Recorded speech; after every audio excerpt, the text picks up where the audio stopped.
I wanna be a producer with a hit show on Broadway. I wanna be a producer. Hey everybody, before we jump into this week's podcast, I'm not sure if you know, but I actually have a theater on 45th Street. It's where Daddy Longlegs is playing right now. But what you may not know is above Daddy Longlegs, there's this really cool 60-seat black box. I'll tell you a little secret. Al Pacino and David Mamet rehearsed China Doll there. It's a really cool spot. It's available for rent. Check it out, davenporttheater.com. Now on to the podcast. Hello everybody, Ken Davenport here. Welcome back to the Producer's Perspective podcast. This is week number 3 of Spring Awakening Month. We've already heard from director Michael Arden and book writer and lyricist Stephen Sater. And this week, I'm thrilled to have the composer of Spring Awakening himself, the maestro, Tony Award winner, Grammy Award winner, chart-topping Duncan Sheik. Welcome, Duncan. Thank you so much. Now, obviously, you had this hugely popular music career before Spring Awakening. So before we even get into the spring stuff, let's go way back. Mm-hmm. How did you get started writing music, playing music in the first place? Mm-hmm. Well, to make a very long story very short, I started playing guitar when I was 5 years old. And my grandmother was a pretty fantastic pianist. She was born in Scotland, and she was this very dramatic, artistic woman. And she was very supportive of my various kind of musical endeavors. So I started playing guitar when I was 5, and there was always pianos in the house. So I was always banging on the piano in some kind of, aggressive and not very rigorous way. But I was always encouraged by her. And then kind of when I was 12, 13, 14, I started to get into the electronics and gear, so to speak. So I started playing with analog synthesizers and drum machines and guitar pedals and all that kind of stuff. So I actually was, as a pretty young kid, I was like using a lot of the technology. And I was a very unruly music student in terms of like sight reading and, playing other people's music. But I really had fun kind of creating my own stuff using the various kinds of technology that I could get my hands on, in the 80s, let's say. And when did you write your first song? Well, it's hard to say. Like I did also sing a lot as a young kid. And I was in musicals like when I was in grade school. So I was in Annie, and I was in The Muppet Show, and I did Barnum, and I did The Artful Dodger in Oliver when I was like 12. So I sang kind of up to that point. And then I think when my voice changed, I got incredibly self-conscious about my singing voice, and I stopped singing for probably 7 years or so. And I was just kind of making music, instrumental music and stuff. And then when I was really my freshman year in college, I was going to Brown. I had kind of, I bought a decent microphone, and I had a 4-track recorder, and I kind of in the secrecy of the recording studio at Brown, I started singing again, as a 19-year-old. And so I guess that was the first proper song I wrote, was at 19. And actually that song, again, very long story, but it made its way to a music publisher in LA, this guy named Dick Rudolph. And he really liked it, and he invited me out to Los Angeles to go talk about, getting a publishing deal together. So it was sort of like, first shot, best shot. and actually the deal didn't happen when I was 19, but it gave me the kind of impetus to say I should probably keep doing this. And I'm sure it was a long story, but just in brief, how did it get there? Because so many people the only business I can think of that's harder than Broadway is actually the music business. Yeah, it was nepotism. Dick's son was one of my classmates at Brown, and people actually know Dick's daughter really well. It's Maya Rudolph, who's been on Saturday Night Live. But anyway, Maya's dad, Dick Rudolph, he was a very big music publisher, and he was married to Minnie Riperton. So, I had written a song. Dick's son, who was my classmate, heard the song, and he was like, loved it, and he sent it to his dad. He said, "Dad, you gotta sign this, my friend who's at school with me." So that was the beginning of that whole process. At 19.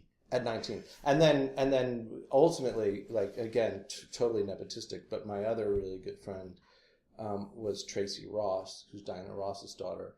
And when I finally did get signed to a proper label in Los Angeles, it was sort of through Diana Ross and her lawyer that I was able to do that. So there definitely is a little bit of a who you know factor in all of this, but the weird thing is like I wasn't really making music that was similar to Diana Ross or Minnie Riperton in any way, but somehow it sort of worked out.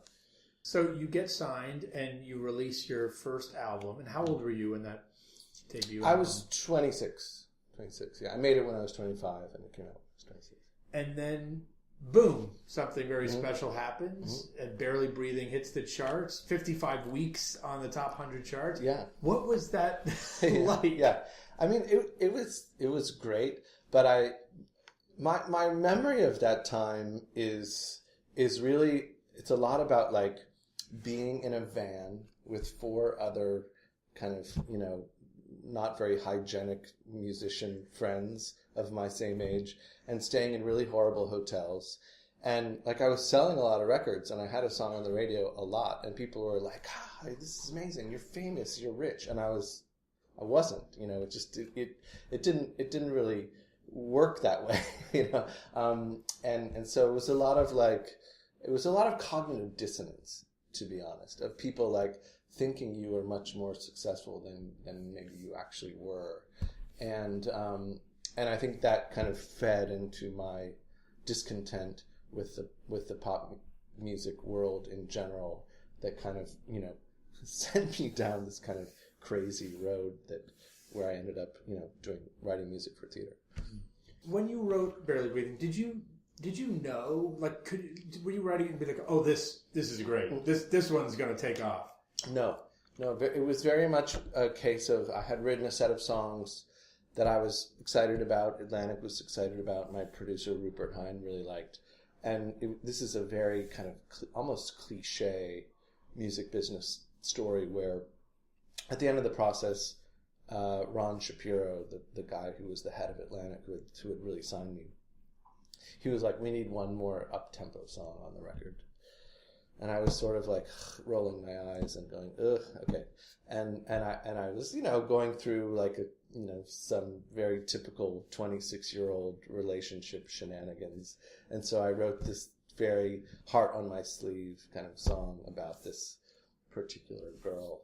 And I felt that it was I always felt it was a little bit throwaway and not particularly that cool or that great, but it sort of worked, and I was like, okay, let's put it on the record.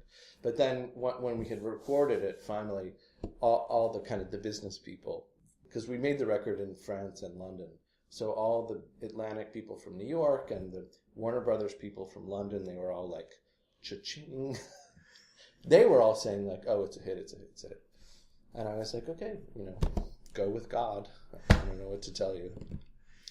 And weirdly, like this was the beginning of my kind of struggle with like being a pop artist versus being somebody who wants to write art songs in some way. Like I wasn't that interested in being on Top 40 radio. I was happy to take the checks. I was happy to get all the benefits of it. But I wanted to be Jeff Buckley or Bjork or Radiohead. Like those were the things that were inspiring to me. So it was odd to be on Top 40 radio at that particular moment because I didn't feel a lot of kinship with a lot of those other artists. So last I heard, Radiohead has not written a musical. So although there was something with Jeff Buckley songs a couple years ago. Yeah. So how did you go from wanting to be Radiohead in that world to transitioning to writing for musical theater? Well, in fact, Tom York has written the music for the Roundabouts Pinter play that's going up this season. Okay. So actually, he's biting my stee. I love it. No, so I'll get back to that story. So around 1999, I had finished my second album cycle, and I was very disillusioned at that point, where I was just like, it was that was the moment of Britney Spears and Christina Aguilera and Backstreet Boys and NSYNC, and no offense to any of those artists or their fans, but it just had nothing to do with the music that I was into. And I just felt like, what am I going to do? And I'm a practicing Buddhist and have been since 1989. And I happened to meet another Buddhist, this guy Stephen Sater, who is a playwright, and at the time was also in a way like a struggling playwright. You could say he had some successes, but he was trying to get his next thing going. And again, very long story, very short. He handed me a copy of maybe the Ted Hughes translation of Spring Awakening, and he said, "Read this play, and maybe we should try and adapt it as a musical." And when you read it, did you go, "Oh yeah, this is all me. I got this"? Well, I was not at that moment. I feel bad about it because I've told the story 9 million times, but I was not particularly a fan of musical theater in 1999. Even things like Rent, which I know was like nominally like a rock musical, it just, to me, it was like, this is musical theater dressed up in rock clothing, and it's not really for me. But when I read the play, I thought, well, there is something cool here, and it's a weird play, and it is sort of, it's expressionistic, and it's absurdist, and it's racy, and it's very kind of cutting, and it's a rebuke of late 19th century German society and the hypocrisy and the ridiculousness of their belief systems and their behavior, and especially the behavior of parents and teachers and clergy towards the kids that they interacted with. And so that aspect of it, that kind of like punk rock aspect of it, for lack of a better word, that appealed to me very much. And that I thought, well, if it's okay that I write music that stylistically is interesting to me and has nothing to do with what's going on in the rest of the musical theater right now, then let's do it. So that was my answer to him. And Stephen was cool. He was good about it. And very quickly, Michael Mayer came on board, and I have to say Michael Mayer was great about it. And he's the biggest musical theater aficionado of them all. But he was very much in support of it having a totally modern sound. So that was great. It's certainly, I remember seeing it for the first time and thinking, I've never heard music like this on a Broadway stage before. What was the first song you wrote for it? Do you remember? There was 4. I Believe was one of them. Mama Who Bore Me was one of them. I think Mirror Blue Night might have been one of them. And there was one other song that was called Comet on Its Way, which is a metaphor you can probably figure out if you want, that was since cut from the show, but it's a pretty good song. Ooh. Any tracks of it anywhere? It exists somewhere. Steven probably has it. Yeah. I'll have to hit him up for a bootleg. Yes. So in the last 20 years, a lot of artists from the quote-unquote pop world have tried to come over, and you're one of the very few that have actually pulled it off successfully. Why do you think that is?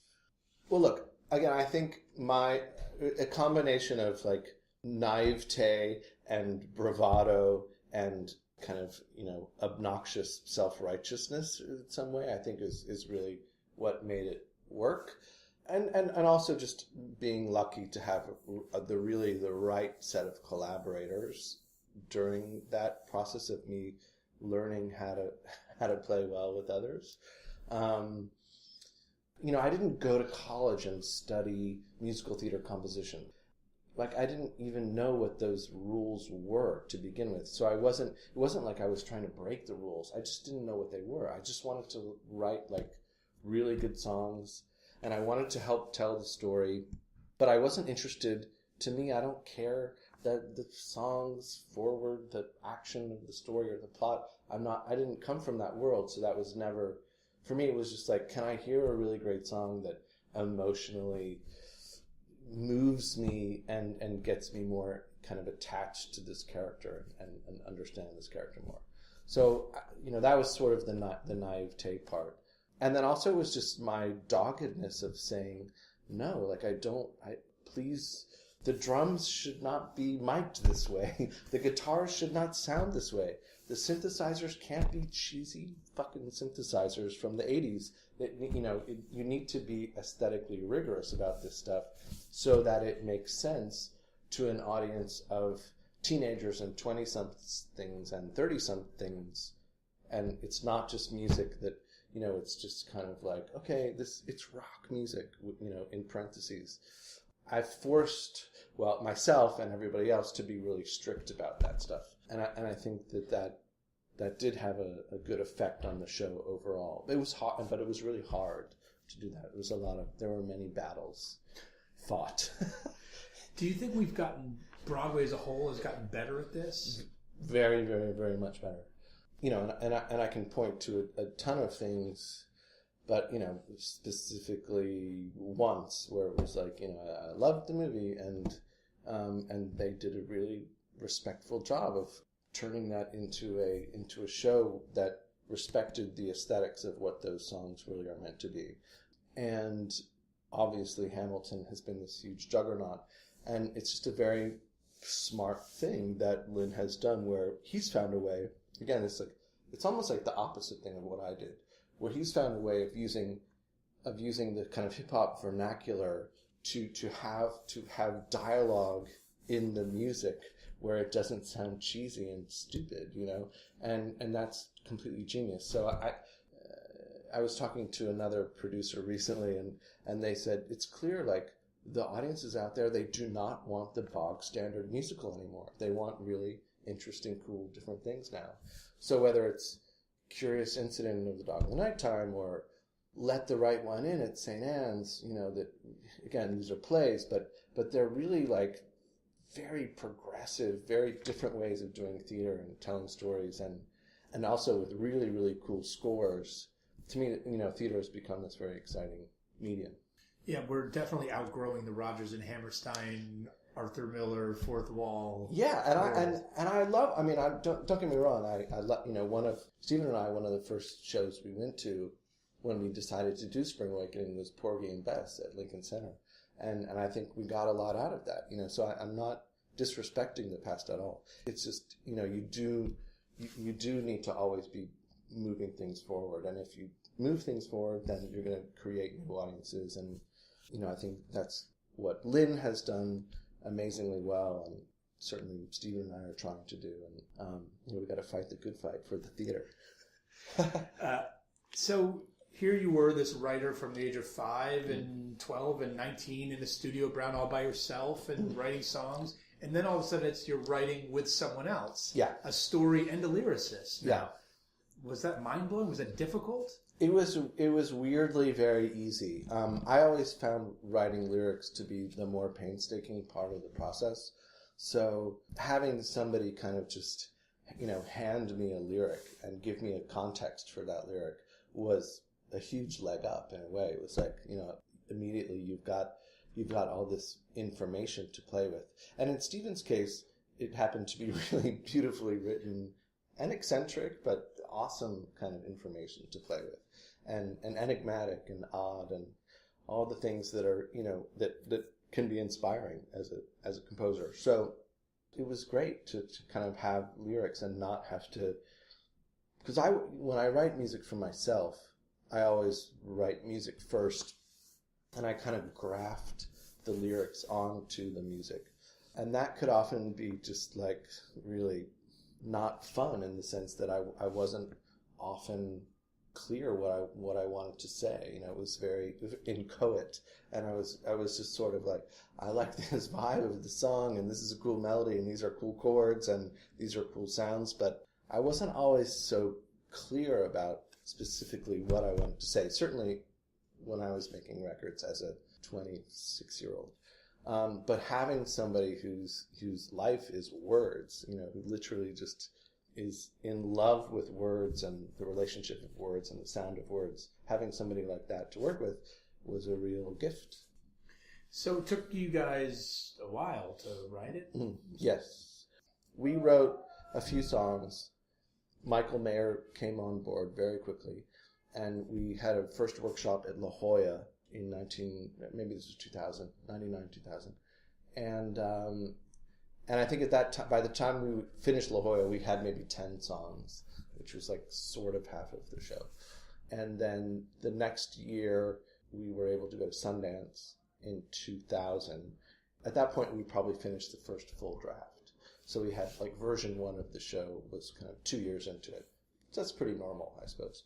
And at that point, then the Roundabout got involved, and they gave us a couple workshops.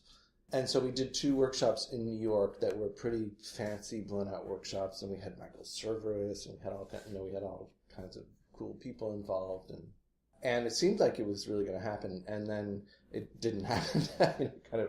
It fell apart, as these things sometimes do. I remember getting a phone call from Steven, maybe this was like 2003, 2004, and he was just like, well, the Roundabout has said that they're not going to do the show, and so at that point we were like, it was 5 years of work that was just, okay, we're done. I didn't know what to say. I was, off trying to make my next record. At that point, it was probably my 5th record, White Limousine. So I was like, all right, well, I'm not sure what to say. And then Tom Hulse kind of came around. I think, Michael Mayer got Tom Hulse to kind of come around, and Tom kind of came in and said, why don't we do a concert version of this at Lincoln Center? So that was like 2005. We had like a one-night only concert version we did there. It was like the American Songbook series. And we played that one show, and at that show, Neil Pepe and Ira Pittleman were there. And at the end of it, I think Ira and Neil shook hands, and we had our spot at the Atlantic. So from the Sundance production to the eventual Broadway production, how much of it changed? Just to give us an idea of the rewriting process in those number of years. Yeah, I mean, I think probably 70% of the songs were there in Sundance. I mean, if I think about it, Mama Who Bore Me was there, Touch Me was there, let me go through it, I Believe was certainly there, let's see, kind of going through it, Purple Summer was certainly there. There were a lot of the big songs were there from the beginning, but many things got written, I think many things got written kind of around the time between, let's say, Lincoln Center and Broadway. Many things did get written. So I don't know, maybe it's like 50% existed and 50% was developed over that kind of 2 years. It's a little bit of a blur. And some of these things, they evolve and they change and they kind of go through different permutations. So it's hard to specifically remember which songs got written when. And Stephen rewrites like crazy. And Michael would demand a lot of rewriting. So, it was a ton of work, but it eventually became really fun to do. And when the curtain rose metaphorically on the Atlantic production, I'll ask you the same question I did about Barely Breathing. Sure. Were you, or not even on the opening night, so there was no audience, the dress rehearsal. Yeah. Were you like, oh shit, we crushed this. This is going to be good. Well, no, so let me back up 1 second. I will say that there were like a couple moments in the development process where like we would do a workshop presentation and I would shake my head and I would say, oh my God, this is awful. Like, this is so god awful and so bad. Really, what have I gotten myself into? So there were many of those moments. But I will say, at the Atlantic, it was like the first day they got in costume and we had Christine Jones' sets were up, and then they did the Bitch of Living like with the full band, and I don't know whether it was Sitzprobe or whatever it was, but it was like the first day you saw the whole thing kind of put together. But it was maybe before Tech. It was right before Tech, and they did the Bitch of Living with Bill T's choreography, and that's when I did like Steve and I went like we had elbowed each other and said, "Holy shit! Like this could really work." But that was the first moment. It really was like after 5 years of working on it, where I finally felt like, oh yeah, this is what this is supposed to be. So those moments where you thought it was god awful, I have them all the time. Yeah, I go through this every show I've ever done. I go through this. I hate my show day. I love my show. I hate my show. But how do you get through the I hate this? Yeah, well, that's the thing. Look, this was my first my first rodeo. So I didn't know how to deal with that feeling. Now, I've developed many other musicals, and now I sort of know how to kind of manage my emotional responses. But at the time I didn't, and I would just be like, oh, this was a complete waste of my time. But I think there was something inside both Stephen and myself where we kind of harbored this hope that there was a real kernel of something there that would really affect people. And we held on to that. I think when Stephen was super down, I think I was sort of like, look, let's, we'll keep working on it. And when I was just like, oh, this is terrible, Stephen would say, no, there's something really great here. So we sort of propped each other up. Well, thank goodness you did, because obviously the results were unbelievably extraordinary, not just in terms of its quote-unquote success and awards, but you moved a lot of people and changed a lot of lives and changed the face of musical theater for sure. And now here it is back again. Yeah. Did you ever think it would come back so quickly? Definitely not. When I saw the show in downtown Los Angeles, a little over a year ago, I thought it was amazing. I loved it. I was a big fan of it from right off the bat. But nowhere in my mind did I think, oh, we're headed to Broadway at all. But I thought like, oh, this is an incredible version of the show, and I didn't expect to be as moved as I was. And I don't want to reiterate all of the stuff that we've said about the ASL aspect of it, but that was just I'll just say it once, it was a hugely surprisingly beautiful revelation to have that layer in the show. So that happened, and then I think, Michael being Michael and, and the Deaf West producers, they had the opportunity to do it at the Annenberg, and I went and saw it there. And I have to say, it was a tough transition to that theater because it was like going to a real kind of proper regional theater space, was a show that was like in a black box with the upright piano moving around, and it was very kind of handmade. And then all of a sudden it was like in a proper space, and it was tricky. Like during the previews, like there were major issues, but Michael got it together, and the cast and the musicians were always great, but it took a minute for the show to settle in there. But then when it did, it was like, oh, it revealed itself to really work even in a more kind of quote-unquote pro context. In Beverly Hills. Of all places, yeah. No, it's still, I think, by the time they sorted out the problems, it was like, oh, this thing is still really fantastic. And then, not to get too inside baseball, but, once there was this idea that we were, coming to Broadway, I think they were also like, ooh, this is a great version of the show, but is it ready for Broadway? I think, a lot of us were asking that question. I was too, just so you know. I'll tell you a little secret. I said, yes, I want to move the show. And then I was like, what did I just say?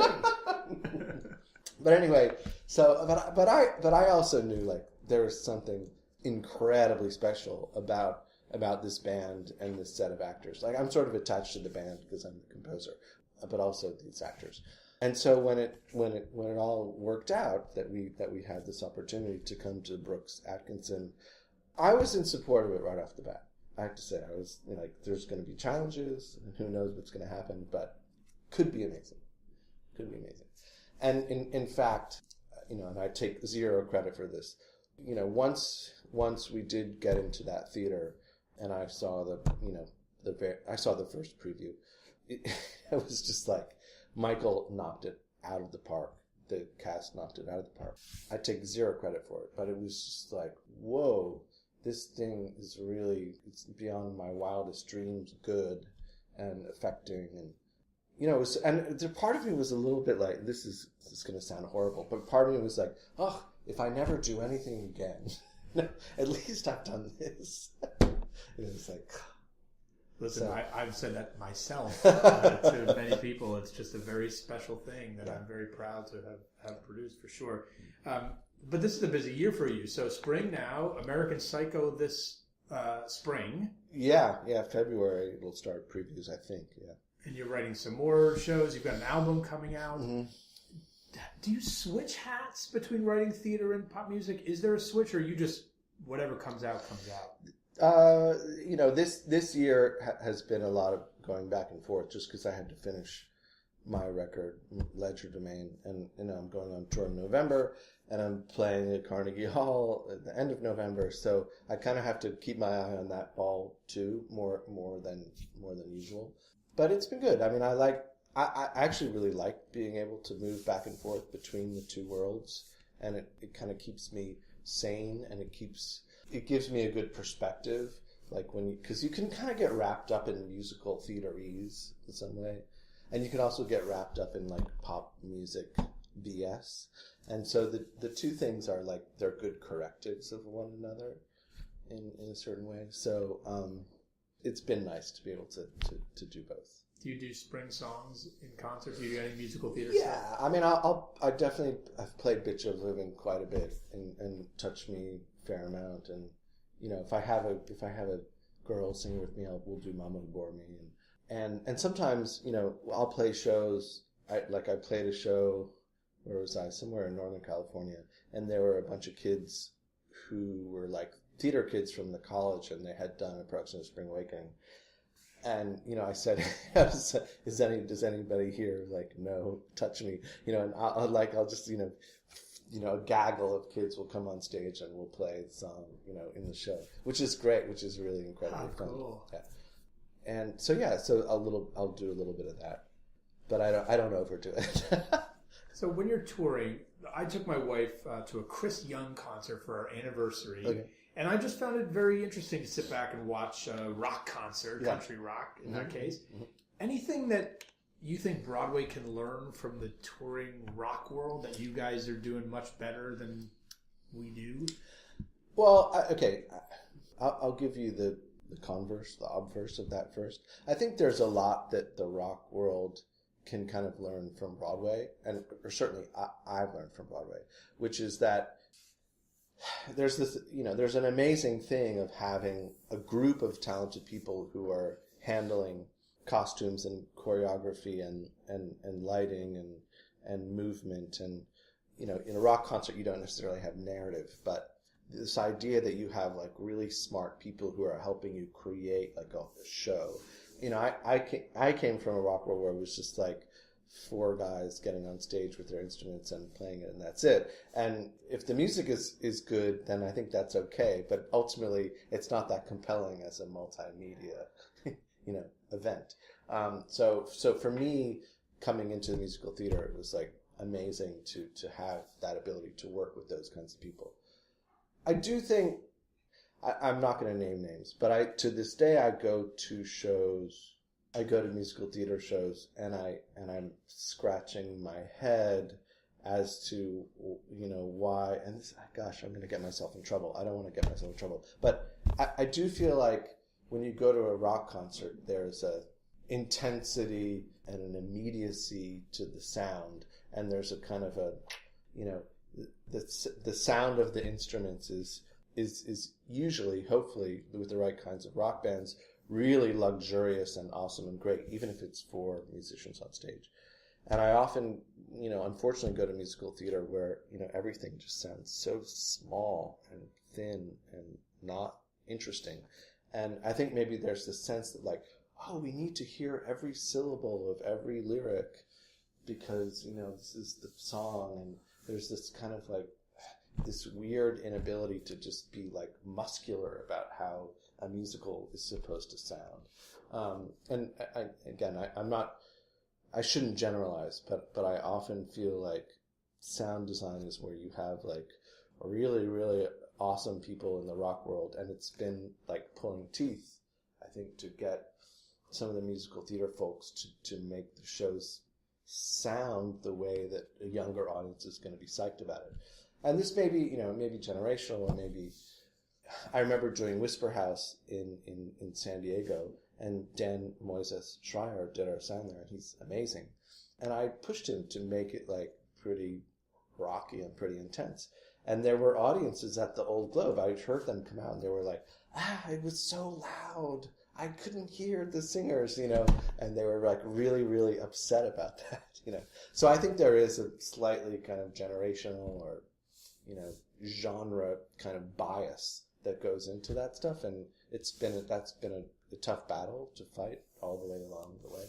But weirdly, coming back to Spring Awakening, this version of the show is a pretty acoustic sounding version of the show. It's almost more organic than the original in a way, and it really suits the show really well. So I don't know. I think, this is not. I'm not giving very good advice, but I do think, theater producers and people who make theater should keep their eye on the ball of what the kinds of music that the people in the popular culture are listening to more than they currently do. So, since you're on giving advice right now, I'm going to ask you to give some more, because I think you give very good advice.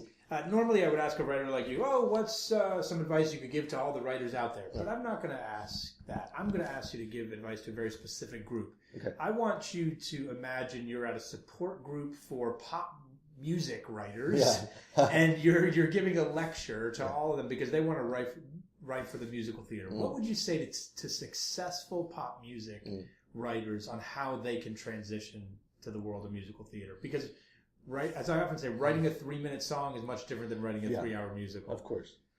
Well, the big thing is collaboration and being able to work with people who you're excited about and where you can bounce ideas off of each other.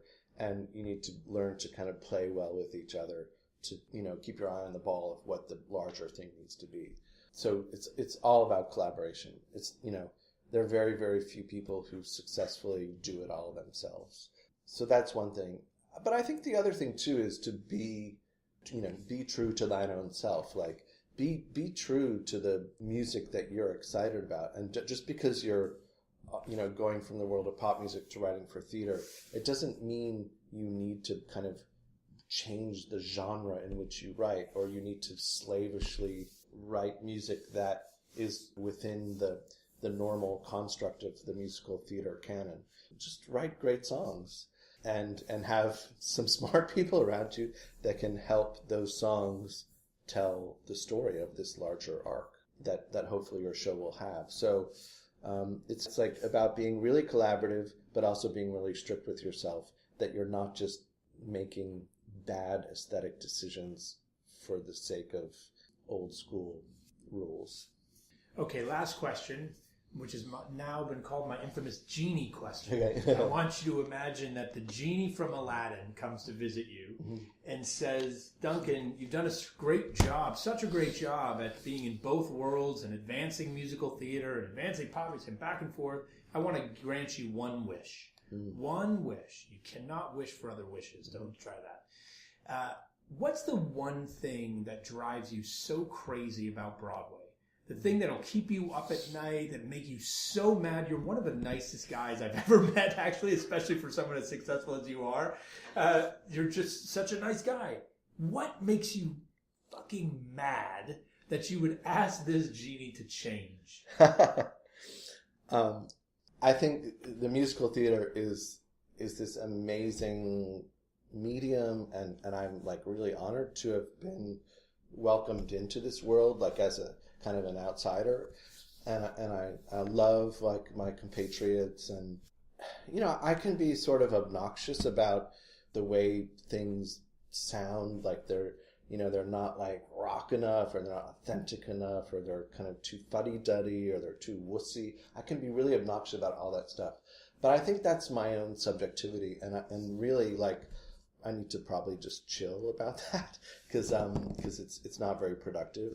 But what I do think is, and this, I don't need a genie to do this. I just think that like it's important to move the form forward always, and to be brave about the choices that you make, and to do things that are different and compelling, and they're not rule bound, but that clearly are going to move an audience. So the shows that I've seen this past couple of years that I've been really excited about, which I've mentioned, whether it's Curious Incident or Let the Right One In, or any of these things, they've all done things in a very, very different, fresh way, and I think that's the key to all of this. Is you got to keep the form moving forward, and we have a healthy business, actually, I think, right? And it's amazing in a world where the music business has halved itself, and the movie business is like terrified of what's going to happen because of digital distribution. But we have a business that's like about live entertainment, and you can't turn that into zeros and ones. And so I think we're very lucky to have this amazing medium that will hopefully always exist, because it's built on this interaction of a live audience and an amazing set of actors and creators. So the key is to make sure it doesn't get hidebound and keep moving it forward and doing cool shit. I love that answer. You don't need a genie. You can push the boundaries yourself. That's it, yes. We all can do that. Well, listen, I want to thank you for your time, and thank you for pushing the boundaries of musical theater. We are all better off for it, and for the fact that you were feeling disassociated with the pop music world with four guys in a van. Thank God for that, and thank God they were not hygienic. Yeah. So thank you. Thanks to all of you for listening. Next week, Spring Awakening Month continues. Our brilliant choreographer Spencer Liff will join us. You can learn how the movement and the ASL were integrated when you tune in next week. Thanks so much. Just a reminder, if you're looking for space, don't forget to check out the Davenport Theater, davenporttheater.com. If you've got a reading, a workshop, or hey, you just want to rent a place to hang out for a couple hours, check it out. We'd love to have you.